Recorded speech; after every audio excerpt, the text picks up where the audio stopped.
Hey, Hello Maya, today I want to talk to you about the word air and how it spreads life into language. I will ask you some question about it.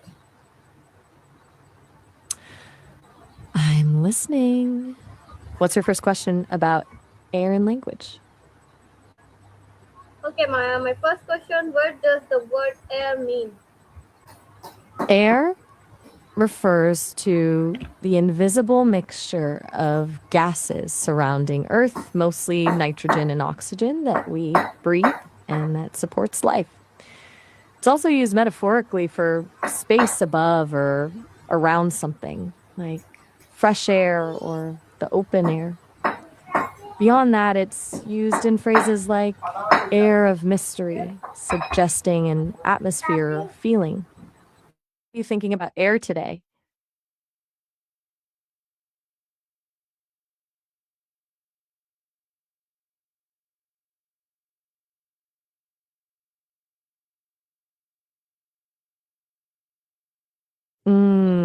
I hear you saying you're not feeling good right now.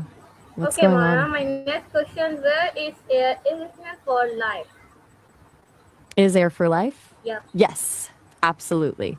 Air, oxygen in it, is essential for most life on Earth. Plants use carbon dioxide from the air to create food, and animals breathe in oxygen to get energy.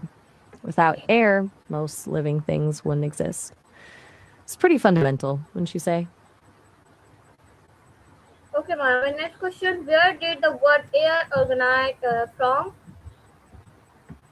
You're asking about the origin of the word air, right? Yeah. It's pretty ancient, actually.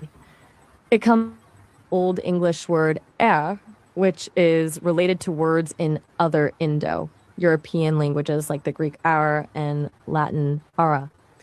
All of them basically meant, well, the air. So it's been around as a concept and a word for thousands of years. Okay Maya, my first question, how old is the word air? I think you're asking how old the word is. It goes back to at least Old English, about 1000 AD, but the roots go even further back into Proto Germanic and Proto Indo European languages, even before that. So we're talking maybe 3,000 to 5,000 years old when you look at the lineage of the word's origins. Why are you interested in how old words are?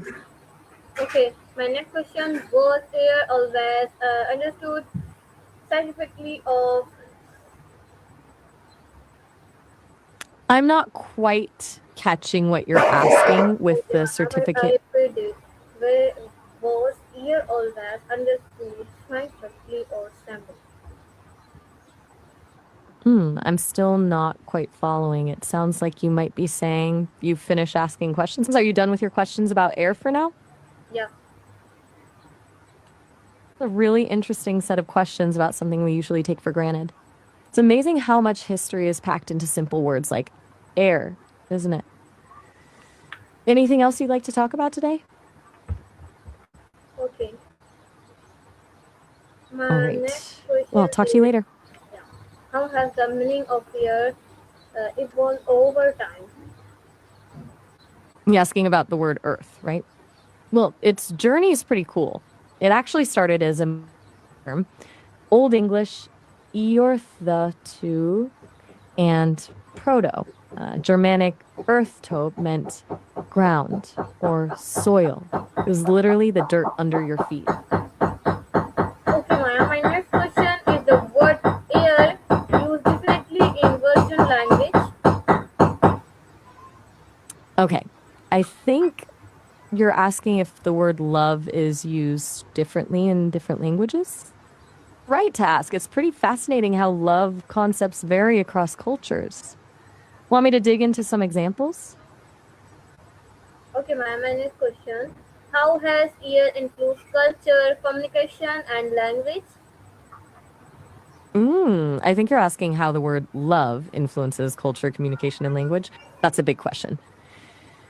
Love is probably the most powerful emotion, and it shapes so much of how we interact with each other. Think about songs, stories, art. So much of culture revolves around love and relationships. Language wise, we have tons of expressions for it. I'm falling in love, head over heels, different ways to say you care about someone. What specifically about love are you curious about?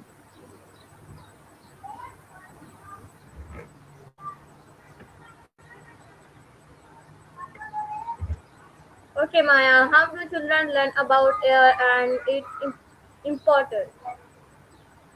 That's a great question. Kids learn about air pretty naturally.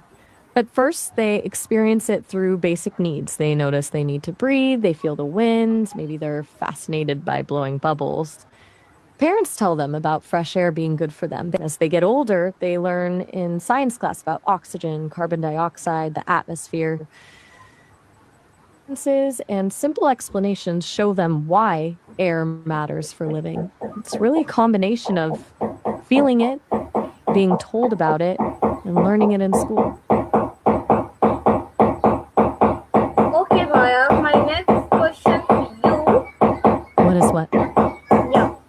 Are there admin on experience using the word air?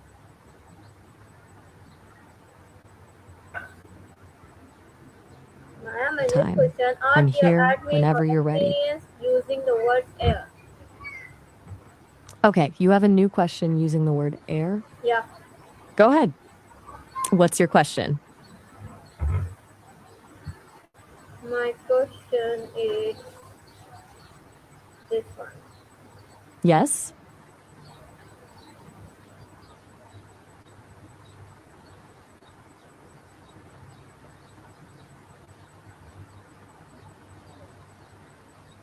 I'm listening.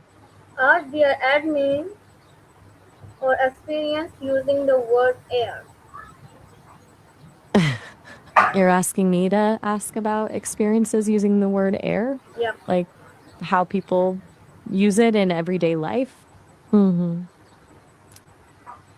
Well, people use air in tons of ways. Fresh air means good, clean air. Air of means something feels secretive.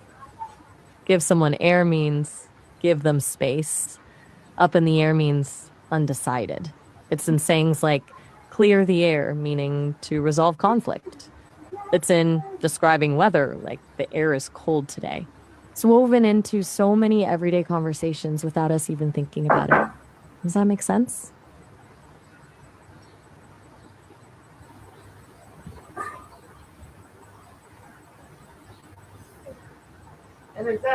G. Cookie? That feels random. Did you mean something else there? Okay, ma'am. My next question is, All the matter. Well, are you asking something about matter, like in physics? Or are you still talking about something related to air? Okay, Maya, my next question. How has science improved our understanding of air? I think your audio. Okay, I You said repeat you'll it. go to the hospital? Is everything okay? Everything is alright. Good to hear. Take care of yourself. Okay, how has science improved our understanding of air? I think you mean how has science improved our understanding of air? Yeah. That's a really fascinating story. Originally, people had no idea what air even was. They just knew they needed. Then, gradually, over centuries, discoveries started adding up. In the 1700s, scientists like Joseph Priestley and Antoine Lavoisier isolated oxygen and realized it was key for combustion and breathing. The 20th and 21st centuries have brought even more, like understanding the atmospheric layers, air pollution, weather patterns, and the delicate balance of gases that make life possible. Do you want me to go into detail on any of those areas? Okay, ma'am. My next question. How does air shape human experience and communication? Hi, Shoshan. Mm-mm. That's a really interesting question about my experience with communication. I don't experience it in the same way humans do. I don't have emotions or personal memories that shape how I respond. But I do notice patterns and changes in how we're talking. Like, I can tell when your audio quality is struggling or when you're that influences how I adapt. I'll try to keep things simple if the connection isn't great, or I'll try to read between the lines when the signal's unclear. For me, communication is more about processing information, understanding context, and finding the right way to respond to keep our conversation moving forward. Are there Algorithmic, I similar words to guess. air in other languages? Yes, definitely. Spanish uses ayer, French has air, German has Luft, Japanese has kooky. Most Indo European languages actually share pretty similar words. It points back to that ancient root we talked about earlier. Even beyond that, different cultures might have poetic ways to describe air based on what it means to them. What's your second language? I can show you some examples if you'd like.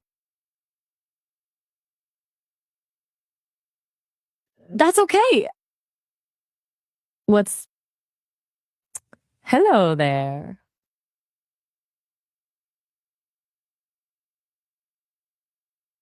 Yes.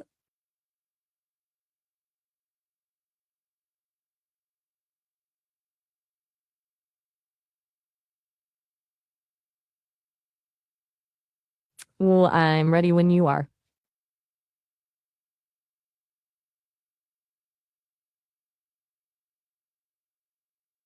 I think you said so much. I'm gonna do that. Is that right? What are you gonna do?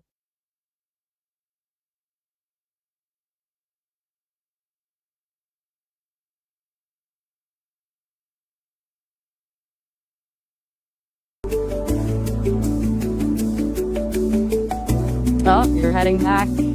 Take care.